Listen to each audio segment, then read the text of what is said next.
Hey everybody, this is Angela, your friendly neighborhood California Mojave gardener here, and you will not believe what just happened. I went outside because I didn't realize how hot it was until I got outside. I went outside to pull up some of the foxtails and little extra brush that might be down to pull that up, right? So I was outside pulling it up. It basically, the foxtails that were still down on the ground was like maybe a half a foot tall, and they were dry. So I went out there because you can pull them up when they're dry really easily. I went out there. What is going on? I don't know. Sorry about that, y'all. They have out Spectrum is having outages, and it went out, and it's supposed to be coming back at 3 o'clock, but it came back and then went out again. See, now it's back again. So I'm just gonna pause for cause. There we go. Now let me tell you what happened. I was down there and I was just pulling them up, just one hand, pulling them up, like I had a pair of gloves on, pulling them up like it's not nothing, right? I saw a praying mantis. He was all white. So I don't know if it was an albino one or if they start out small being white. I don't know. He was about that big. And he was real skinny. Well, I followed him. He can hop too, let me tell you. He can hop. He wasn't crawling, he was hopping. So he hopped and he hopped and then he crawled up to the top of this foxtail. So I reached out and I grabbed him. At least I thought I had him. So I took him over there to my collard greens because there's always aphids somewhere on it, right? And I opened up my hand and he was nowhere to be found. I went back over there to the same area and moved some of the brush and really, really looked real good to see if I saw anything white moving. He done bonked out on me. So, yeah. So, I was not able to find him. If you want to know what a foxtail is, this little thing here is a foxtail. Well, it looks like wheat, but it's not. It's a foxtail.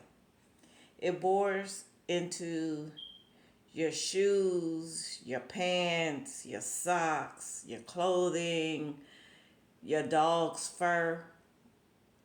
Yeah.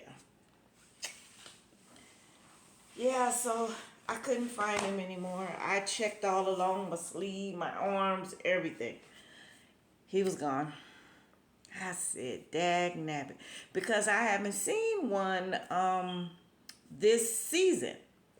I saw two last spring. No, well, not the spring that just passed, the spring, last year's spring. And I had both of them suckers.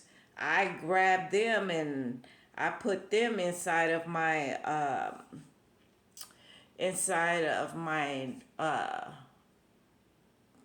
netting that I was trying to keep aphids out, but somehow they were able to get in there, and so yeah, it was infested with aphids, my poor little kale.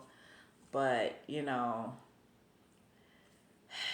they ate as much as they could eat, and they were big too. They were like this. They were getting their grub on, but unfortunately, there were more aphids than there was praying mantis. So, what do you want? Yeah, so I found out what that was. I was using large chunks of cocoa coir as a mulch, which it worked perfectly. It held the moisture in the soil, but for some reason, aphids like laying their eggs on it. Yeah, it was bad. It was bad. You will see them all when the sun is out real good. You will see them all fly to the top. And then I had to start getting spraying when they all the way at the top. And, you know, I had to keep taking the cover off, shaking the netting off and all of that, trying to say, hey, aphids, go, fly away, you know. So right now, that netting's off and I haven't even used it. It's literally soaking in water with neem oil. So then when I do get ready to put it back on, yeah, they not gonna want to be around it now. But I was that close to having a praying mantis in my garden. Man, he was so cute. His body was only about the size of his nail. About the size of his nail. That's it. He was so small. He was so cute. I hope I didn't drop him on that hot ground. I was so close. So close. So close, yet so far. Well, I just wanted to tell you guys what happened. Yeah, that big bush that I had outside that had, I think it was broccolini. I pulled that up this morning. I did not sleep. I did a straight 24-hour turnaround. I did not sleep at all last night. I was sitting on the couch watching TV the whole time. Just watched the sunrise. And then at 6 something, I just went ahead and went outside and just cut that down and pulled it out the ground. And yeah, I didn't feel like videotaping it. It was just too early in the morning.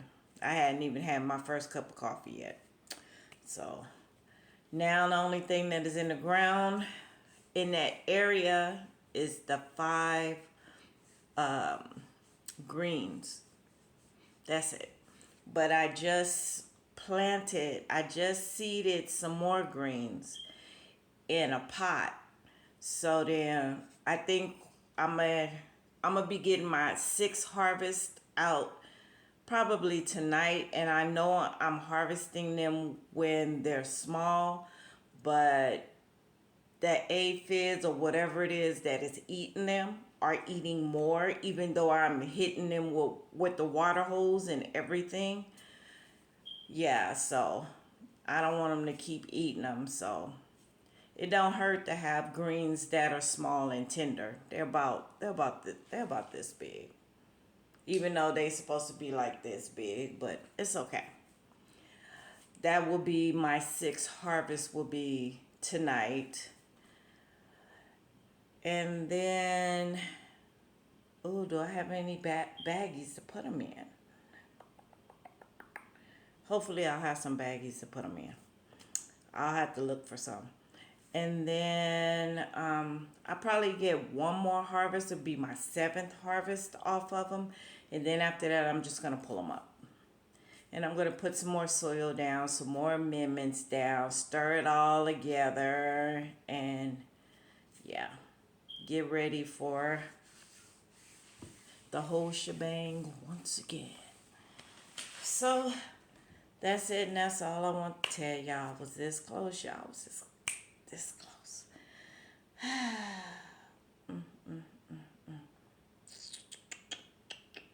I was so close. If I would have had that, then one whole plant could have probably been saved. And at the bottom and in the middle of the stem of my collards, they're actually growing out. So I'm about to have some more. So yeah. All right, you guys have a good day. Like and subscribe. Share this video. Hit the notification bell. And don't forget, grow your groceries. Ciao. Nothing but love.